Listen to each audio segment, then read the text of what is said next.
Richard Nixon campaigned in 1968 on a platform to end the war, but did not reveal it during the campaign.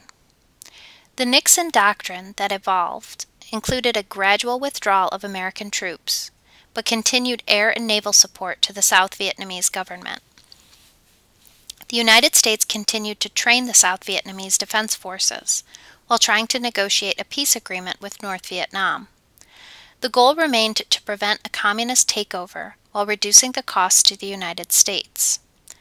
Nixon hoped to retain the image of America's leadership role while reducing our obligations in Vietnam. Also, Nixon hoped that the détente with the USSR would provide leverage on the North Vietnamese to reduce their involvement in the war in South Vietnam. In an effort to encourage the North Vietnamese to negotiate and reduce their commitment to the Viet Cong, President Nixon decided in 1969 to attack North Vietnamese and Viet Cong sanctuaries along the Ho Chi Minh Trail in Cambodia. Initially, President Nixon wanted to keep the attacks on the North Vietnamese in Cambodia secret, and if it leaked out, claim Americans accidentally crossed the border. The plan depended on a successful use of American air power and a limited use of American ground troops. At the same time, to placate the anti-war movement, President Nixon reduced the American troop presence in Vietnam. However, the withdrawal of 35,000 troops did not appease the anti-war movement. Demonstrations continued in late 1969 against the war, and they annoyed President Nixon. Going on the offensive, President Nixon unleashed Vice President Spiro T. Agnew to condemn the anti-war activists as an effete corps of imprudent snobs who characterized themselves as intellectuals. Agnew went on to denounce the anti-war activists as dope fiends, communists, anarchists, masochists, vultures, and ideological eunuchs. President Nixon ordered the FBI and CIA to investigate the anti-war movement.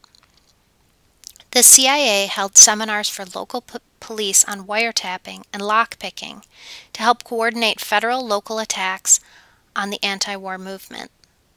In November 1969, President Nixon delivered a speech on television justifying the American role in Vietnam as necessary to prevent a communist victory, avoid a bloodbath, and prevent the humiliation of the United States. He described the anti-war movement as a loud minority that rejoiced in the potential defeat of the United States, and he called upon the silent majority to speak out in support of the war. In early 1970, the United States sent secret raids into Cambodia against the North Vietnamese along the Ho Chi Minh Trail. President Nixon went on television in the spring of 1970 to publicly justify American troops entering Cambodia. Nixon's advisors disagreed on whether American troops could stop the flow of North Vietnamese support to the Viet Cong. American intervention into Cambodia reinvigorated the peace movement. The gradual withdrawal of American troops forced the Vietnam moratorium to dissolve in January 1970, but the troop movement into Cambodia led to new protests. President Nixon went on a counterattack against the protesters, denouncing the, quote, bums on college campuses. Widespread protests against the Nixon policies in Vietnam and Cambodia broke out in the spring of 1970.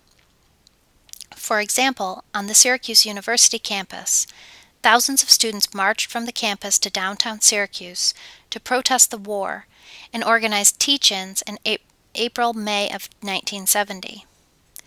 A confrontation between the National Guard and protesters took place on the Kent State University campus on May 4, 1970.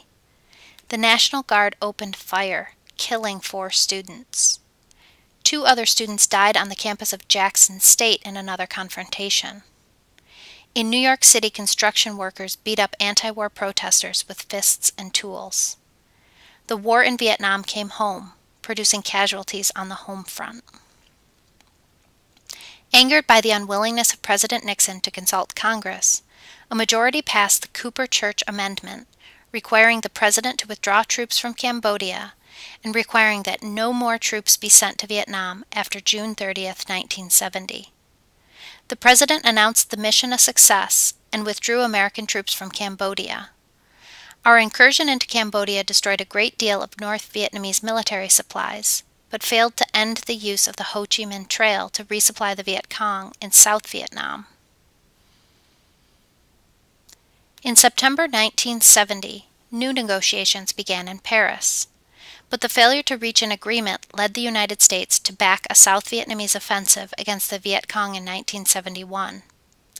The United States launched a series of attacks in Laos, but failed to dislodge the North Vietnamese from their hideouts along the Ho Chi Minh Trail. In the spring of 1972, the North Vietnamese launched a major offensive, their first since the 1968 Tet Offensive, to bring down the South Vietnamese government in one bold military stroke. South Vietnamese troops fled from the northern part of South Vietnam. Fearing the fall of the government, President Nixon ordered the heaviest bombardment of North Vietnam of the war and the mining of North Vietnamese harbors. The combination of the bombings and the failure of the new North Vietnamese offensive to force the South Vietnamese government from power made the North Vietnamese willing to return to negotiations. A new round of peace talks began in October 1972. After months of deadlocked talks, Nixon retailed with a temporary renewal of bombing of North Vietnam in December 1972.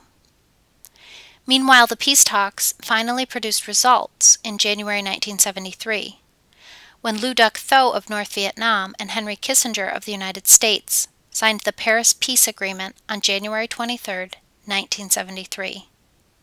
We withdrew our last troops in March 1973 from South Vietnam. The war cost the United States 350,000 casualties, including 56,000 troops killed in action, and $141 billion. This ended our role in Vietnam. North Vietnam bided its time, viewing the peace agreement as a scrap of paper. In the spring of 1975, communist forces in Southeast Asia went on the offensive, and the governments of South Vietnam, Cambodia, and Laos fell. Communists now controlled all of former French Indochina. Hundreds of thousands of South Vietnamese fled as refugees from 1975 to 1994. In 2015, there are about 1.5 million people of Vietnamese origin in the United States, as well as several hundred thousand each from Cambodia and Laos. We would eventually establish relations with Vietnam in 1998 under President Clinton. Ironically, today, although Vietnam remains one of the few surviving communist regimes, we have good diplomatic relations and a common interest to restrain the power of China.